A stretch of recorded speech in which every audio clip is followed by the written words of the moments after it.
Oui, bonjour à toutes et à tous, enfin à ceux qui restent, hein, parce que. En fait, je pense que la prochaine fois, on fera la conclusion pendant le repas du soir. Mais. Alors, vous devez être un peu surpris de me revoir à cette tribune. Hein. Je vous avais quitté en 2015. Je suis en retraite. Pareil. Enfin, ça fait un peu un remake de Jack is Back. On a commencé en anglais, je finirai en anglais. Enfin, Jack is Back, c'est Titanic 2. Je ne vais pas dire que tout est en couleur, mais comme dirait Benoît, je fais une pige. Hein, Benoît, on peut l'applaudir parce qu'il a quand même animé avec brio, enfin tout seul, avec brio, ces journées. Bon, après, je vais vous faire lever, tout ça, parce que j'ai entendu. Enfin, ils sont partis, la cardio. Enfin, bon. Alors, c'est vrai que je fais une pige, mais bon, j'ai quand même une légitimité.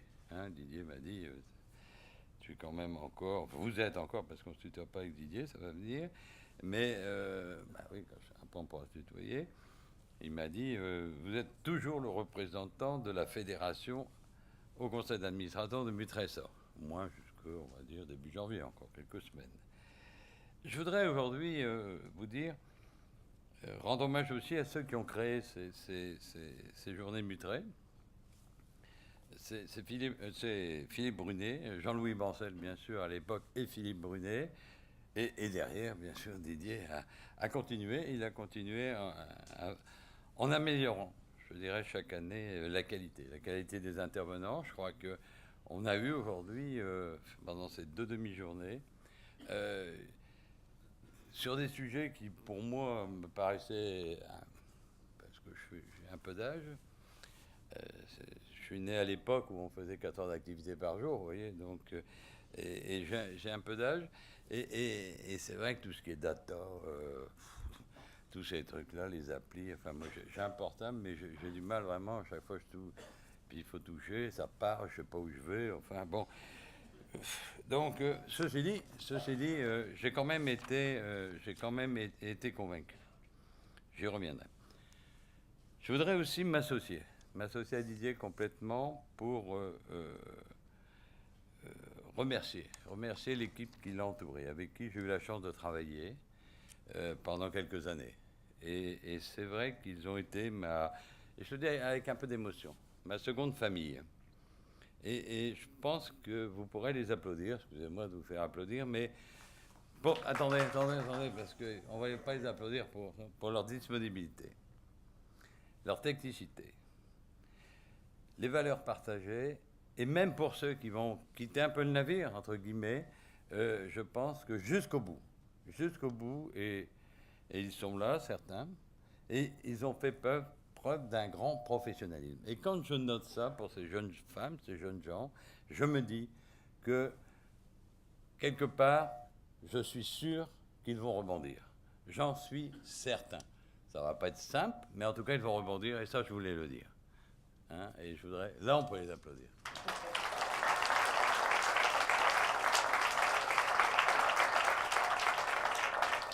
Merci à SCORE aussi. Je pense que c'est important à nos amis de SCORE de continuer cette réassurance mutualiste, hein, qu'on avait voulu.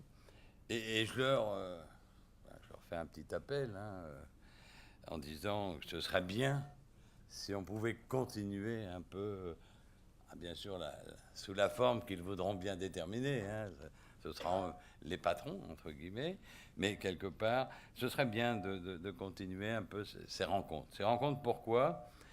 Parce que c'est une parenthèse un petit peu dans notre vie, avec une liberté de parole inégalée. C'est toujours ce qui m'a plu dans ces rencontres mutuelles. Je ne les ai pas toutes faites, hein, donc, mais j'en ai fait beaucoup. Et c'était toujours des échanges porteurs d'avenir.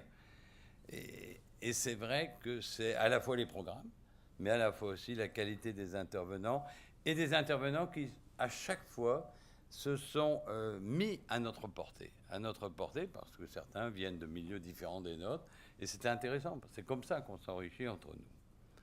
Alors, sur le contenu des rencontres, alors, je vais aller vite, hein.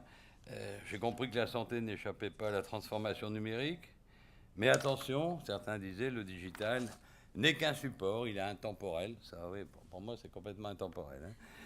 Il permet au patient d'être un acteur et non en situation de dépendance vis-à-vis de son prescripteur. Moi, ça me semble intéressant qu'à un moment donné aussi, on devienne acteur de sa santé. Sur les 4 P de la médecine, il n'est plus là, mais c'est dommage, parce que comme il m'avait un peu interpellé, Dominique Le Tourneau, ça fait longtemps qu'on se connaît. Prédictive, préventive, personnalisée, participative. Moi, j'aurais rajouté, alors c'est peut-être ma première formation, c'est l'aspect psychologique, le 5e P. Parce que quand on se retrouve et que malheureusement on reçoit un petit papier en disant vous avez un aléa de santé, on se sent seul. Et c'est là que moi je pense, que je crois, que devant cette solitude, devant un aléa de santé qu'on découvre, que le digital peut apporter à l'humain. Ça, je pense y croire. Je vais essayer de mieux me débrouiller, mais je demanderai à mes enfants, en tout cas à mes filles. Et c'est vrai que les start-up qu'on a vues de prévention et de prévoyance ont montré des exemples frappants qui permettent aussi, bon, certes, d'avoir une activité physique adaptée, y compris pour les collègues de l'éducation nationale. Je ne sais pas pourquoi quelqu'un disait, bon, enfin, pour les collègues de l'éducation nationale, moi je trouvais qu'on n'était pas plus mauvais que les autres. Enfin, en tout cas, en activité physique. Pour le reste, c'est... Et puis, c'est vrai que ce qui est toujours bien dans ces rencontres, c'est les retours d'expérience. Alors, les retours d'expérience, on note quand même que la prévention saupoudrée, maintenant, on fait une prévention ciblée, même si les pouvoirs publics, c'est vrai que là, moi, je dirais que, y compris aujourd'hui, hein, je lis encore un certain nombre de choses, ils en parlent beaucoup. Hein. Puis après, ils disent aux autres affaires, hein, et aux mutuelles qui sont riches et tout ça. Vous savez, c'est un peu... moi, je trouve qu'on change de gouvernement hein, souvent, et les recettes sont toujours les mêmes. Hein. On vient de se prendre 2 € sur le forfait hospitalier, enfin bon, et ceci et cela. Bon, bref. Prévention ciblée, sélective, tout en jouant sur les ressorts de motivation. Et c'est vrai que... alors, je mettrai un peu de côté, même si c'est une réalité, que la prévention peut être aussi une porte d'entrée pour les commerciaux. C'est pas inintéressant, il faut qu'on vive aussi. Hein. Mais, j'ai noté, privilégier le collectif en lieu et place de l'individuel. Mettant en place un parcours de santé, de soins, de prévention à toutes les étapes de la vie. Ça me semble important. Le directeur général de la FNEF, nous sommes, a dit à un moment donné, et je partage son approche, nous sommes co-responsables de notre prévention. Alors juste une insiste, si le regroupement des mutuelles, vous savez, c'est mon côté non langue de bois, ça, de temps en temps, mais j'en profite. Hein. Vous n'êtes pas obligé de partager ce que je veux dire, mais si les regroupements des mutuelles aujourd'hui sont inéluctables et nécessaires, je peux presque en parler, je suis d'une mutuelle qui vient de se regrouper, je ne voudrais pas qu'on oublie que notre ADN, l'ADN du mutualisme, trouve son origine dans les petites et les moyennes mutuelles.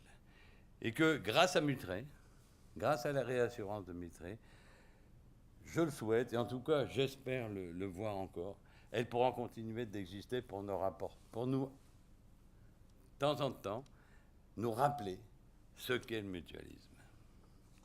Je n'ai pas obligé de partager ce que je dis, je vous le dis. Je vais terminer sur cette matinée qui était aussi riche, c'est la réassurance comme outil de prévention des risques. Ça, c'est notre cœur de métier, hein, Didier, donc je pense que ça a été bien. Bon, sur la prévention des risques industriels, là, non, il était excellent. Hein. Il a dit fumeur et menteur. Alors, oui, alors moi, j'avais le choix entre être fumiste et fumeur. J'ai choisi, je suis fumeur. Bon. Menteur, ça c'est ma seconde nature, j'ai fait beaucoup de politique. Sur la prévention des risques financiers, ben, ça m'a rappelé des souvenirs assez extraordinaires, puisque j'ai eu la chance de présider le comité des placements. Donc c'est vrai qu'avec nos amis d'OFI, on avait beaucoup travaillé sur ces aspects-là et en risque. Et puis, bon, c'est vrai que j'avais été à bonne école avec Nicolas Demont, ici présent, qui est le DG des Gamos, et que une petite société, enfin qui... Et Gamo, ça veut dire, c'est l'anagramme d'Oméga. Hein. Donc c'est petit, mais deviendra grand. Ils sont en train de grandir. Je suis très heureux d'avoir pu participer à cette à cette naissance. Alors, le modèle économique de la prévention, ça m'intéresse toujours en tant qu'ancien trésorier. Et c'est vrai que j'étais surpris, mais agréablement, par la data science. Moi, ça m'a scotché, je le dis, parce que c'est vrai qu'à partir d'un recueil de données, on a l'impression que c'est des millions et des millions de données, on arrive à faire des ciblages et à permettre à un moment donné à travailler et à mettre en place des programmes de prévention. Et ça, moi, je trouve ça, si la science, comment ils disent, toutes ces données et tout ça nous permettent à un moment donné de créer des programmes qui vont permettre une amélioration de la santé de nos mutualistes, je veux dire nos mutualistes, on peut dire nos assurés sociaux, je dirais que bravo à la science si elle nous permet ça.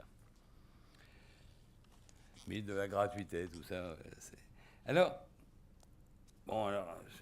ils sont partis, mais c'est vrai que moi, ils m'ont fait un peu plaisir à prévoir. D'abord, c'est la mutuelle de celui qui devrait causer ici, Alain Tison. Et puis, c'est les Hauts-de-France, donc c'est chez moi, ça. Donc, et c'est vrai qu'avec un travail énorme, puis alors en plus, ils sont supporters du LOS, du Lens, que du bonheur pour moi. Alors, je terminerai sur, pour être rapide, la santé au travail. Alors ça aussi, la qualité, ce sont des éléments importants qu'on n'a peut-être pas, qu'on a développé ici, c'est bien, mais c'est vrai qu'il y a les lois qui incitent tout ça, mais je crois qu'il y a encore énormément de travail. Et c'est vrai qu'une des questions hier, c'était là-dessus, mais je crois que c'est le rôle aussi des partenaires sociaux, ça, de pouvoir inciter. On l'a vu. Les directeurs des ressources humaines, eux, sont prêts à s'engager sur un certain nombre. Les patrons aussi, je crois. Il ne faut pas non plus, à chaque fois... Bon, moi, j'étais syndicaliste, alors je disais, à bas les patrons. Non, je disais, les chefs, c'est comme les étagères, plus c'est haut et moins ça sert. Et je suis devenu chef. Comme quoi, à un moment donné, on peut changer de voie, mais bon. Et juste pour terminer, parce que, comme vous avez hâte d'aller déjeuner, moi aussi d'ailleurs, j'ai trouvé une hiéroglyphe, enfin c'est pas moi, c'est Champollion, qui avait trouvé ça dans une tombe égyptienne. Vous allez voir, ça va être très bien. Et cette hiéroglyphe disait, enfin traduite, bien sûr, parce que je ne parle pas égyptien couramment, enfin surtout pas cet égyptien-là, il disait, cette hiéroglyphe, c'est le quart de ce que vous mangez vous maintient en vie. Les autres 3/4 font vivre votre médecin. Je pense que c'est excellent en termes de prévention. Je vous remercie de votre attention et je vous souhaite un bon retour.